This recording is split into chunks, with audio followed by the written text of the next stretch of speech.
Good morning, it's Tuesday the 19th of April 2016, and look what's arrived!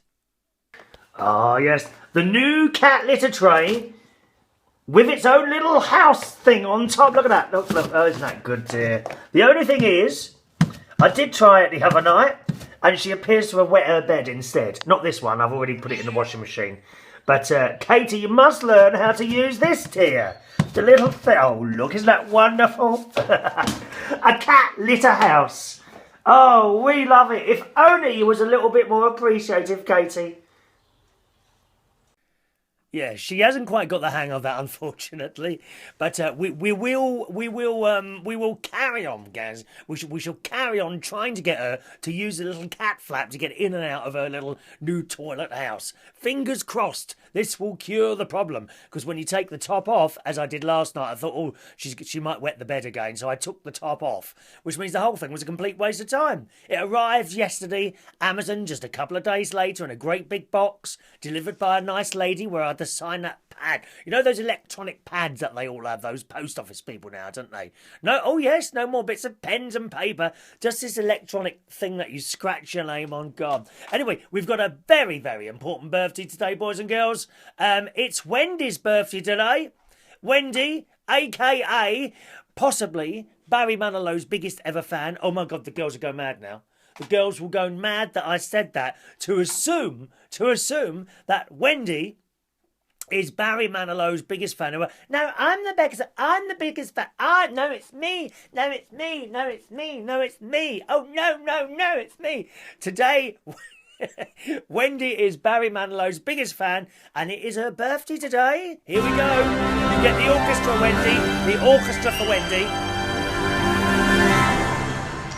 Happy birthday to you. Happy birthday to you. Happy birthday, dear Wendy. Happy birthday to you.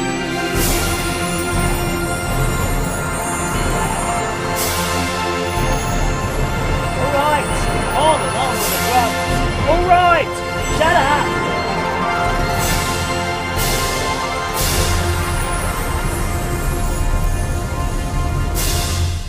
Cool, they go on and on, that orchestra sometimes, don't they? Happy birthday, Wendy, my darling. I hope you have a nice day. Yeah, I think you sent. Did you leave a message on one of the? Oh, I've missed out one of your messages, Wendy. I'm sure. Hang on, let me scan through my Facebook thing and find your message from possibly. No, not yesterday. No, it wasn't yesterday, was it? Was it? Or maybe I've read it out already. Have I? Just a moment. Just coming down there. Here we are. Yes, we were talking. We were talking about an episode of Casualty, weren't we, on Saturday night? And someone in Casualty decided to give their new partner their dead partner's ring. Yes. And Wendy says, personally, no, I would not give a new partner my dead husband's ring. That was my husband's. It always will be. New relationship, new marriage, new ring. And you should have put after that even more expensive ring than the first one.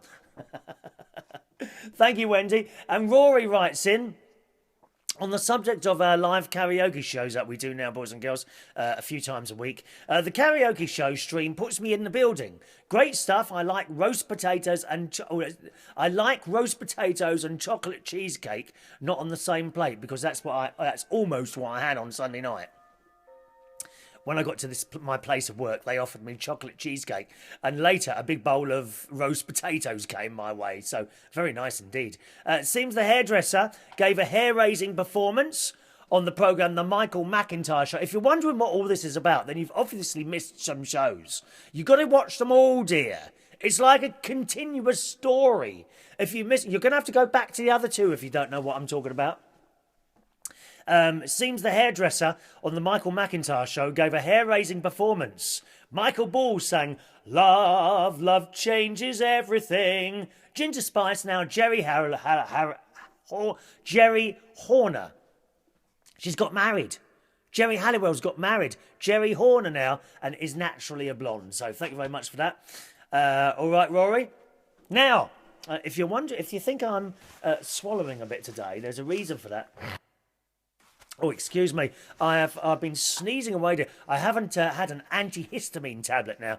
I do believe I am allergic to pollen, and when I look on the weather thing and it says high today, I know I'm going to have a problem. And it actually started last night in bed about 3 in the morning. And what happens? The roof of my mouth starts getting very itchy. Do you get that? It's not too bad now. Last night, and I thought, oh, should I get up and have an antihistamine? But no, I'll try and sleep. And I did have a bad night's sleep last night. But never mind. We're still here, so I'm a little bit sneezy this morning. And I was having a good sneeze. I actually thought to myself, shall I leave the show till later this afternoon? After the sneezing has stopped. But then I thought, what, you're expecting it now, aren't you? You're expecting it in the morning, especially George, who watches this on the way to work, doesn't he? Yes, it's a bit hot in here today, I must say. The sun's out outside. Let me turn that on for a while. Another email here, boys and girls, from Chris Lotz. Good morning, sir. Morning, Chris Lotz in the US of A, who writes, my daughter and I went and saw the movie The Jungle Book on Saturday, and it was packed. Oh, hang on. Sorry, I had my echo on then, didn't I? Have I been echoing for the last 5 or 6 minutes? Sorry, I've turned it off now. Echo is off. Echo is off. My daughter... Do you want me to do the whole thing again? No? I'll carry on. Okay. My daughter and I went to saw The Jungle Book on Saturday, and it was packed. But we were able to get some really good seats. Good seats as in no one was really next to us. Oh, I love that. No, I can't bear people sitting next to me in the cinema. Can you? Although I have to say, the cinema where we went on Saturday night to see The Huntsman, because we couldn't get in to see The Jungle Book, it was packed. There was a good gap between me and the next person. Not like economy on a plane. Oh, God, don't you hate that? Oh, no. Economy on the plane. Oh, they're like that, aren't they? Especially if they're big. Oh, dear. It says we were able to get some good seats, as in no one was next to us. That was until the movie started. As the lights dimmed and the projector starts rolling... Well, I don't think they have a projector anymore, dear. Isn't it all digital now? Don't you just push a button and it starts working? I don't think there's any films to load, but I could be wrong there.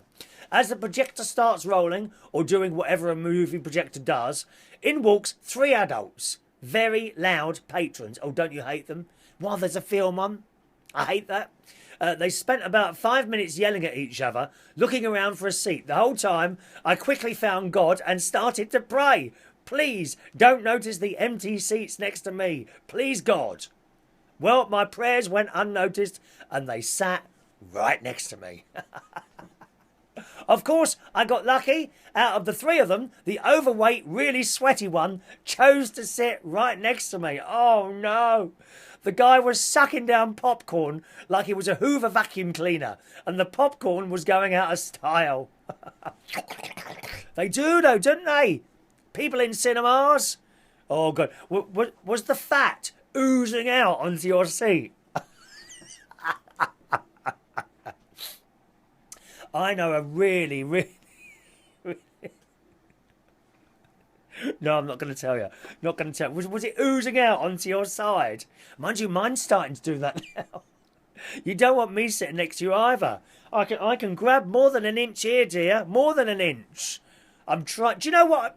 Oh, I must tell you. So I said to Ronnie yesterday, we both went swimming yesterday. Well, I say swimming. He walks up and down because he's got his bad back, okay, so he can only walk up and down. And I said to him while I was having a shave in front of the mirror, do I look sexy from the back? I'm standing there at the mirror with a little towel around me, having a shave. Do I look sexy from the back? And he says, as your best friend, I'm going to have to say no. And I said, why is that? He said, because there's 2 rolls of fat at the bottom of your back. Oh, dear. I mean, you would have thought he would have lied at least, wouldn't you? Huh? I'm trying to do something about it, boys and girls. It's so difficult. It's so difficult. People keep offering me food. Chips and stuff like that. I mean, it's rude to turn it down, isn't it? Especially if it's free. Chris goes on to say, the movie was good, even though the whole time I kept going over first aid procedures in my head, just in case I was going to have to save the guy next to me. What, from a heart attack for all that food? God's sake. Well, actually... I've got to tell you, there is a person, no names mentioned, that comes to one of the places that do food where I am.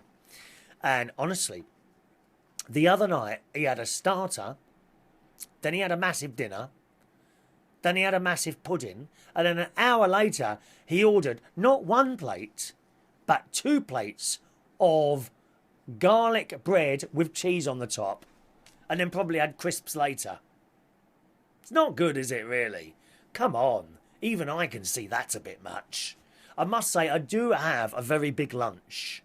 That's what I have, a very big lunch. After I come back from swimming. And I know you're probably saying, because you're nice people, you're probably now saying, oh, well, you've done all that swimming, you deserve a lunch. You deserve to have... No, it is big. I do have quite a large lunch. Although it's mainly vegetables. I do have a little bit of cheese. Not excessive cheese, but I can't... I just have so much difficulty losing the weight now. Chris says, how does Chris Reardon sneak food into the movie theatre? Do you smuggle it in under a big hat, maybe like a purse? Maybe take a purse? No, I don't. I just take it in a carrier bag. They don't say anything. Honestly, they don't say anything. In fact, I actually wrote to one of the cinemas. I think it was the Showcase. I actually wrote to the Showcase cinema once about 2 years ago, and I complained about the price of their food, and they wrote back and they said, bring your own, basically. Honestly, they said, we don't have any problem people bringing their own stuff in as long as it doesn't smell too much. Because you can't have someone sitting there, eating pickled onions or something like that. Oh, aren't they disgusting? Pickled onions, great big hard things. Crunch, crunch, crunch. You can't have anything like that. So, no, I just take it in the carrier bag. Maybe you should try the same, Chris. Especially if you've got your family there. You take, how many of you did it say? Just your daughter. I mean, if you have any more, like a family, taking sandwiches, no problem, is there? But don't put them in aluminium foil, because that's a bit noisy. Put them in plastic bags. Quiet plastic, because there's noisy plastic bags, and there's quiet plastic bags, isn't that? So remember that, dear. Yes. Quiet plastic bags. You're going on holiday next week. How does Chris Reardon pack his luggage? Do you take your own toilet paper? Or do you take any odd items? No, not really. I don't take my own toilet paper. Why would I do that? Any odd items? No, not for this holiday because it's in England. But if I'm going abroad, I have been known to take tins of food. I did that once to Barbados. Oh, yes. I took tins and tins of food. I just don't trust the foreign stuff, dear. No, Australia's all right. America's all right. Don't take food there. But anywhere that's not like fairly British, no, I wouldn't. I mean, if I went to India, I'd have to take another case, dear. Everyone who goes to India seems to come back with a bad belly, didn't they? Well, I would like to see the Taj Mahal after seeing that in one of the papers at the weekend in the Sun on Sunday. Look at that Taj Mahal, and that's Prince William and Kate sitting in front of it. Look at that. Taj Mahal. I mean, what a wonderful thing. That is in remembrance of someone's wife or husband dying, isn't it? I hope someone does that for me. I'd like my house converted into a Taj Mahal. Is that a good idea? Maybe, I don't know. And Chris also wants to know, when is Ronnie's big day? Well, Ronnie's big day isn't his birthday. His birthday is at the end of this month. I think in about a week or so. Friday week, I think, is his birthday. His big day is on May the... Is it on there? Wait. Yes. Is Saturday, May the 14th. I will be taking him out shopping and purchasing a couple of items for his birthday. So that is Ronnie's big day, you see. Ronnie's big day is the day we go out. But his birthday is on April the 30th. 2 birthdays, just like the Queen. Yes, God save our gracious Queen. Just before we go, a little bit more wildlife I spotted the other day crossing a busy road. Hello, Mr. Duck. I've got nothing to eat. Nothing here, I'm afraid. Oh, there's your other half over there. Hello. The strange thing is, these two are miles away from the pond, and they've just crossed a really busy road. Very pretty, look at them.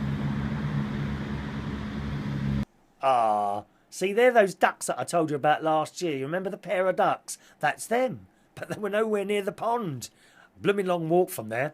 Have a lovely Tuesday. I'll be hosting karaoke on this Tuesday, as always, every Tuesday, at the Golden Lion in Royal College Street, Camden Town. Join us there between 9 p.m. and 12 midnight every Tuesday, except for next week when I'll be off, okay? So join us tonight at the Golden Lion, Royal College Street in Camden for karaoke from 9 p.m. till 12 midnight. Have a nice Tuesday.